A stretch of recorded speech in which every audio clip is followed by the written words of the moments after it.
Welcome to another episode of Deep Thoughts Motivation. On today's episode, we'll be discussing Black excellence. What is Black excellence?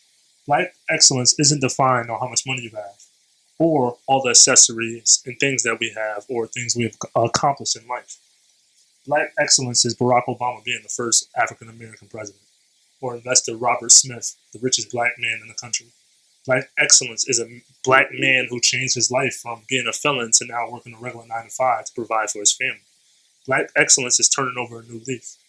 Black excellence is Oprah Winfrey being the first woman billionaire, Shirley Chisholm being the first black woman elected in Congress, to a single mother raising her kids and working multiple jobs to provide for her family.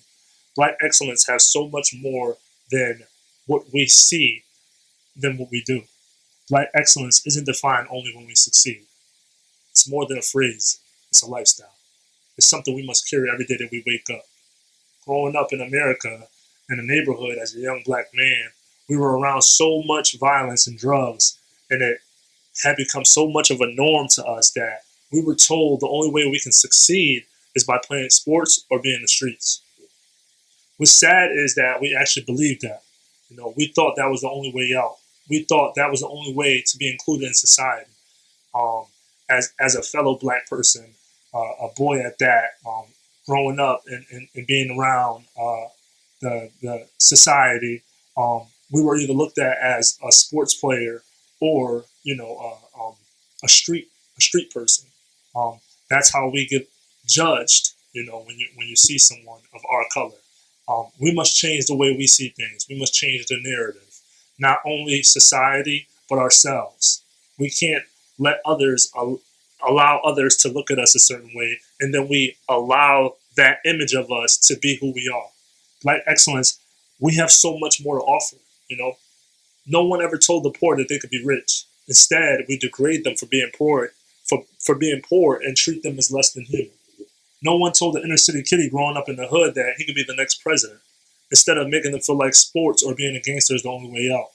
No one told the single mom that having food stamps or being on Section 8 or being on welfare is great, as it will help you and your kids get through your darkest times. Instead, we criticize and we make fun of these people. We make fun of the mom.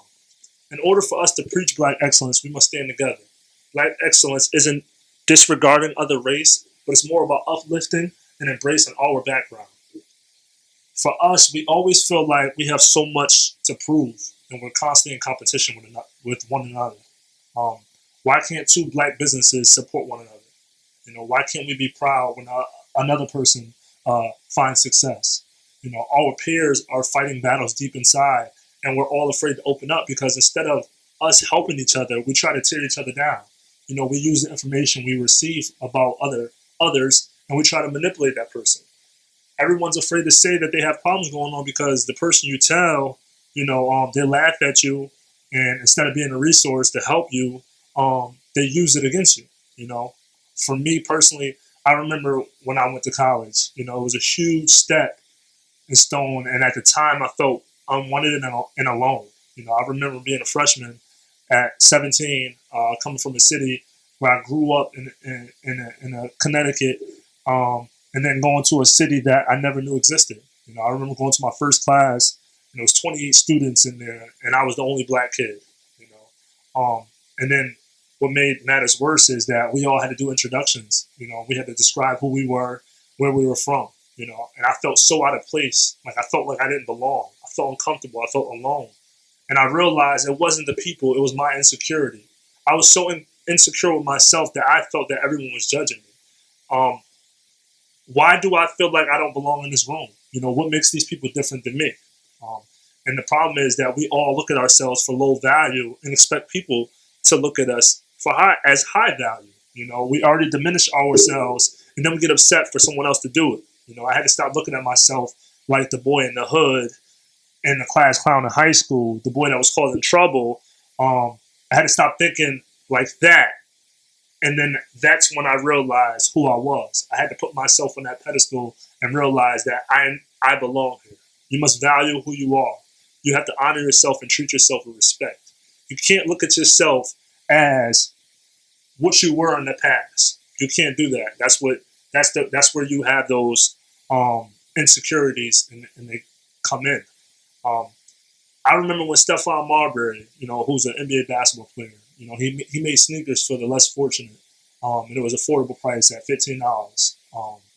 And for anyone in my neighborhood, if you was to wear those, you would get made fun of, you know.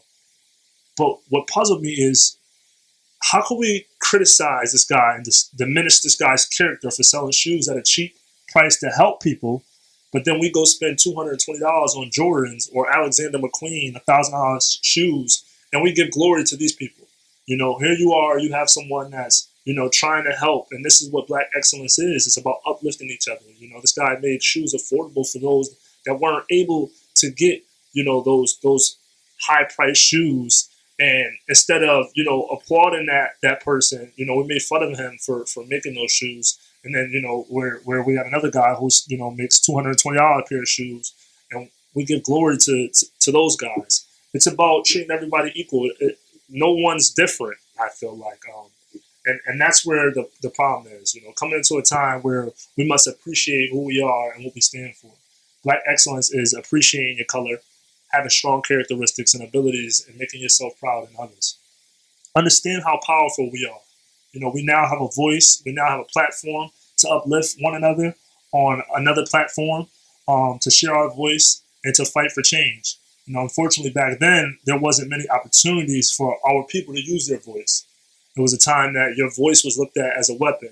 And now we have so many platforms where we can share wisdom and inspire people to appreciate being Black. And right now we have a tough time that we're facing with society and the system where, Black men are, losing their lives. It's important for us to share our platforms and uplift and stand for unity.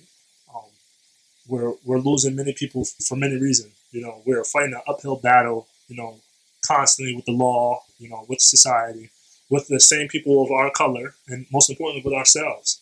Black excellence is prospering, education, belief, faith, overcoming, love. Black excellence is you. Believe that. Let's stand together and not tear each other down. Let's not kill one another. Let's lead with empathy. Let's support one another. Let's educate one another. Let's use our voice in a positive manner. I stand here today to say I'm Black excellence. It's a privilege to be Black. Thank you for listening to another episode of Deep Thoughts Motivation. Until next time, I'm your host, Trayvon Butler.